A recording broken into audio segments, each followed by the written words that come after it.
Hello guys, आप सभी का स्वागत है मेरे इस चैनल में। मुझे पता है मैंने I married my father in law के चैप्टर को लाने में काफ़ी ज़्यादा लेट किया है, तो उसके लिए आई एम सॉरी। चलिए अब इस चैप्टर को स्टार्ट करते हैं। ज़ेनहाओ क्यों क्यों को नहलाते हुए कहता है, क्यों क्यों इधर उधर मत घूमो, मुझे तुम्हें नहलाना है।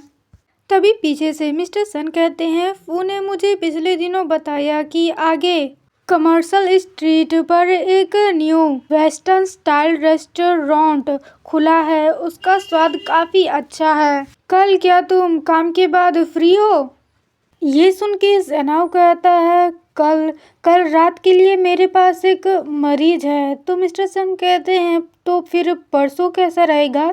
ये सुन के ज़ेनहाओ कहता, परसों मुझे किसी कारण से रात में ओवर टाइम काम करना पड़ रहा है। हाल ही में डेंटिस्टों के पास आने वाले लोगों की संख्या कई गुनी बढ़ गई है। ये सुन के मिस्टर सन मायूस होते हुए कहते हैं, तो तुम व्यस्त हो, फिर क्रिसमस डे के बारे में क्या ख्याल है? ये सुनते ही ज़ेनहाओ सीवर करने लगता है और उसके हाथों से क्यों पानी में गिर जाता है, मगर मिस्टर सन बेखबर होके आगे कहते हैं, इसमें कहा गया है कि आप उस दिन भी रिजर्वेशन कर सकते हैं, इन सभी पकवानों को तो देखो। तभी क्यों पानी में छटपटाते हुए भूगने लगता है।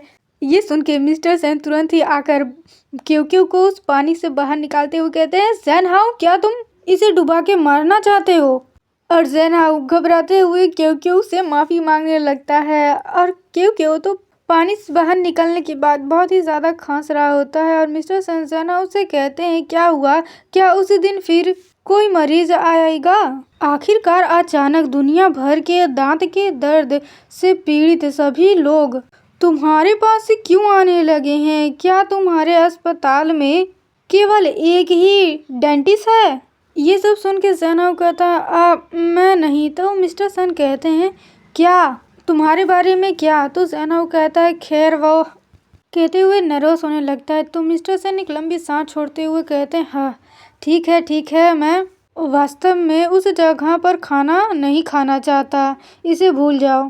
तभी ज़ेनहाओ अपनी वॉच को देखने लगता है। तो मिस्टर सन पूछते हैं कि क्या गलत है? तो ज़ेनहाओ कहता है, मेरी घड़ी पानी में भीग गई है। तो मिस्टर सन कहते हैं, मुझे देखने दो। फिर वो ज़ेनहाओ की घड़ी को देखते हुए कहते हैं, बेवकूफ़, तुम्हें किसने कहा था कि घड़ी मत उतारो, इसमें तो पूरा पानी भर गया है। ये देख के ज़ेनहाओ कहता है, ऐसा क्यों हुआ? मैं ये तो सालों से पहन रहा हूँ। इसी के साथ सीन शिफ्ट होता है कुछ दिनों बाद डेंटिस्ट क्लिनिक के अंदर।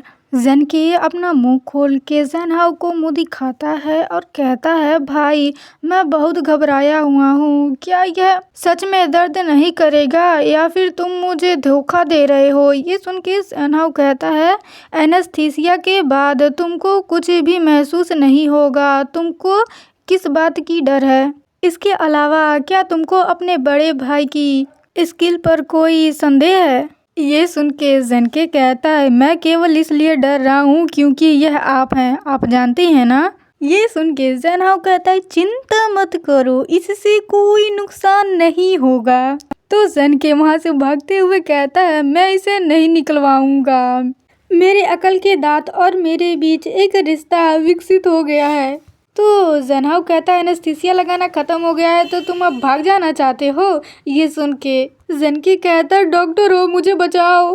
और डॉक्टर हो अपने स्टूडेंट को ज़ेनहाओ के स्किल को दिखाते हुए कहता है, क्या आप लोगों ने अभी डॉक्टर ज़ेन के क्लीन ऑपरेशन को देखा? क्या आपको पता है कि इंटर्नशिप के दौरान क्या करना है? अगर आपका कोई सवाल है तो आप उन्हें पूछ सकते हैं। ये सुन के एक लड़का कहता है, वाह वाह, वास्तव में एक स्किलफुल डेंटिस्ट है। तो लड़की भी कहती है, इसे तुरंत ही बाहर खींच निकाला गया है। ये सुन के ज़ेनहाओ उन लोगों को ज़ेन के का दांत दिखाते हुए कहता है, आप देख सकते हैं यह दांत अभी भी सही सलामत है, लेकिन अगर इसे नहीं निकाला गया होता तो यह टूटना शुरू हो गया होता। ये सुन के वो सभी लोग बहुत ही ज़्यादा खुश होते हुए कहते हैं, उसका दांत बहुत ही ज़्यादा सफ़ेद है, डॉक्टर ज़ेन बहुत ही ज़्यादा अच्छे हैं। और इधर जैन के जहाँ से दांत निकाला गया है उस जगह पर हाथ रख के कहता है बिल्कुल भी चोट नहीं लगी, मुझे दर्द महसूस नहीं हो रहा है। और इधर जैन हाउ कह रहा होता है यदि आप लोगों को कोई प्रश्न हो तो बेझिझक पूछ लीजिए। ये सुन के जितने भी लोग इंटर्नशिप करने आए होते हैं वो सभी जैन हाउ से सवाल पूछने लगते हैं। ये सब डॉक्टर हो और जैन के एक किनारे होकर देख रहे होते हैं। तभी डॉक्टर हो जैन के से कहते हैं ठीक है, क्या आप इसे रखना चाहते हैं? और जैन के बेचारा अपने दांत को बाहर निकले हुए देख के कहता नहीं थैंक यू, रहने दीजिए। फिर वो सभी इंटर्नशिप करने वाले लोग वहाँ से जाते हुए कहते हैं डॉक्टर जैन अब हम लोग चलते हैं। और वो लोग जाते हुए बात करने लगते हैं कि आज रात साथ में डिनर करने का क्या ख्याल है। तो दूसरा कहता है नहीं, मैं बाद में स्कूल वापस जाने वाला हूँ। उन लोगों को ऐसे बातें करते हुए जाते देखकर जैन हाउ कहता है हर कोई बहुत ही ज़्यादा एक्साइटेड है। तभी पीछे से जैन के कहता है भाई आप काफ़ी पॉपुलर हो गए हैं। तभी जैन हाउ को जिंगल बेल की आवाज़ सुनाई देती है, जिसे सुन के जैन हाउ काफ़ी ज़्यादा चौंक जाता है। और वो लोग जाते हुए इंटर्नशिप बात कर रहे होते हैं कि आपकी रिंगटोन काफ़ी ज़्यादा पुरानी हो गई है। तो दूसरा कहता है तुम्हें क्या पता, ये क्रिसमस के दौरान चलाई जाने वाली काफ़ी ज़्यादा लिमिटेड रिंगटोन है। जैन हाउ तो जिंगल बेल वाली रिंगटोन सुन के जोन आउट हो जाता है। तभी पीछे से जैन हाउ को बुलाता है भाई, जिससे जैन हाउ चौंक जाता है और जैन के कहता है क्रिसमस फिर से आ रहा है।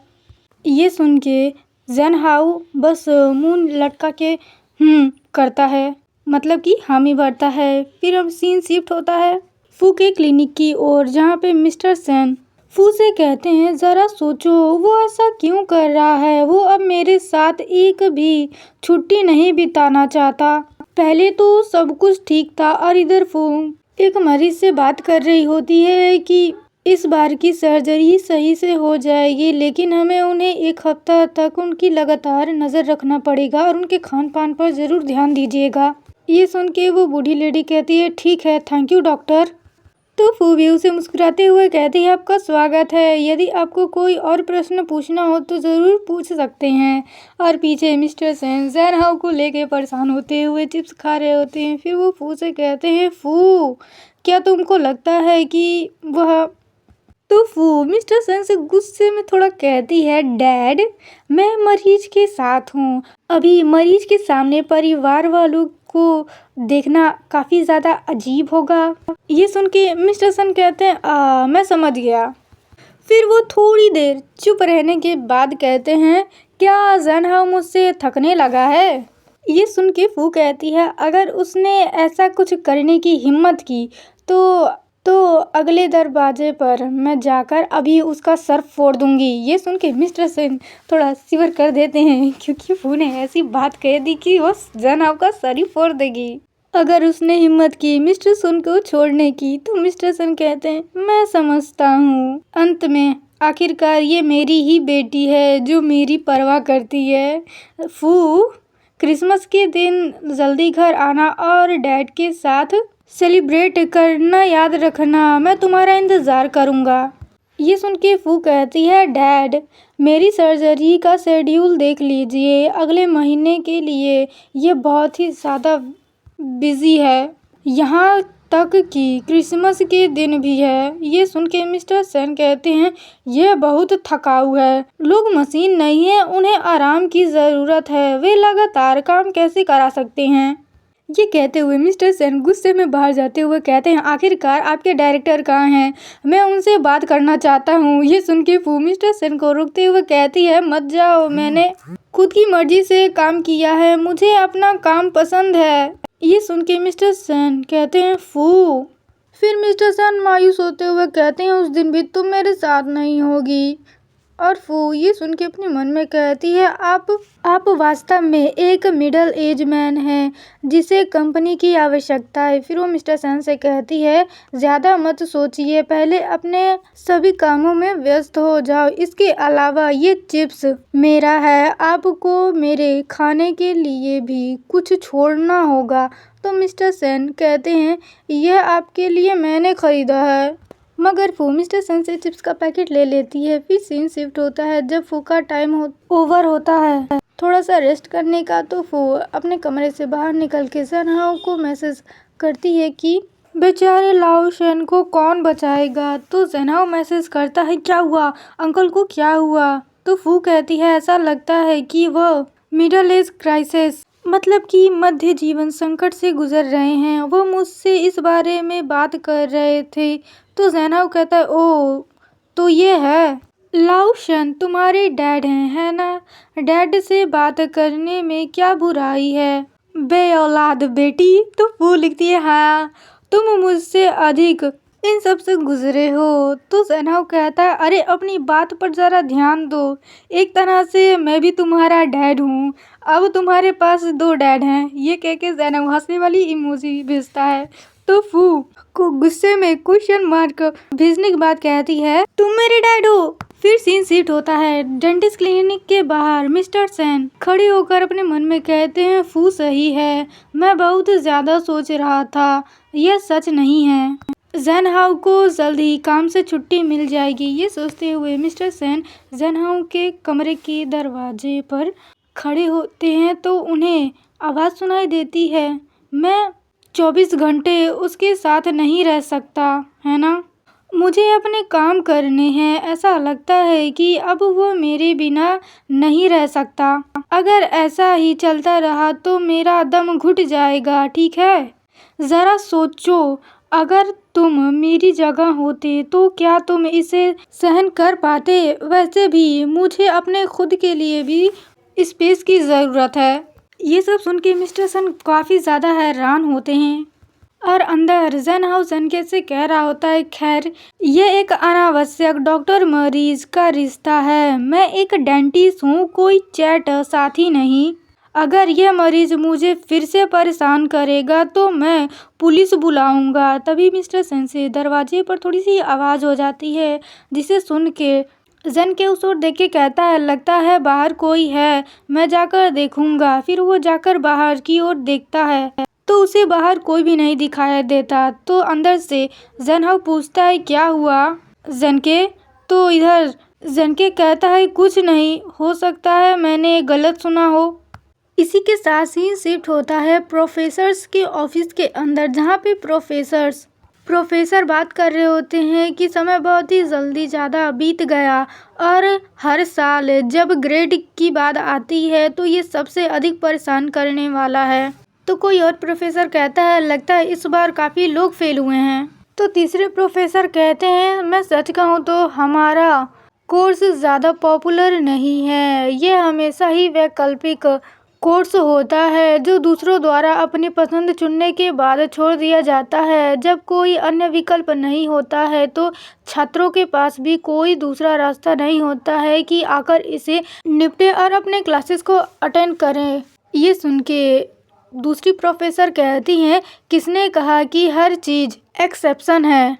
उदाहरण के लिए इस छात्र को देखिए जिसने पूरे अंक प्राप्त किए हैं और सभी प्रोजेक्ट को सही से ऑर्गेनाइजेशन भी है तथा सभी के सभी तर्क भी काफ़ी ज़्यादा ठोस हैं। ये सुन के प्रोफेसर गाओ में इशारा करते हुए कंप्यूटर में के ज़ेनान के सभी स्कोर्स को -10 कर दिए होते हैं और खुद में बहुत ही ज़्यादा मुस्कुरा रहे होते हैं। ये देख के लेडी प्रोफेसर पूछती हैं, प्रोफेसर गाओ आज आपका मूड काफ़ी ज़्यादा अच्छा लग रहा है। तो प्रोफेसर गाओ कहते हैं, सचमुच बुरा नहीं है आज मेरा मूड। ये सुन के वो प्रोफेसर गाओ के पास आकर अटेंडेंस सीट लेते हुए कहती हैं, क्या यह क्लास 2020 आर्कियोलॉजी यानी कि पुरातात्विक कालीन की क्लास की अटेंडेंस सीट है। तो प्रोफेसर गाओ कहते हैं, हाँ ये है। तो वो प्रोफेसर के ज़ेनान के अटेंडेंस सीट को देखते हुए कहती हैं, अरे इस के ज़ेनान को क्या हो गया है, ये इतना बुरा कैसे हो सकता है। ये सुन के तीसरा प्रोफेसर कहते हैं, के ज़ेनान, क्या ये सही में के ज़ेनान है। तो वो प्रोफेसर कहती हैं, हाँ।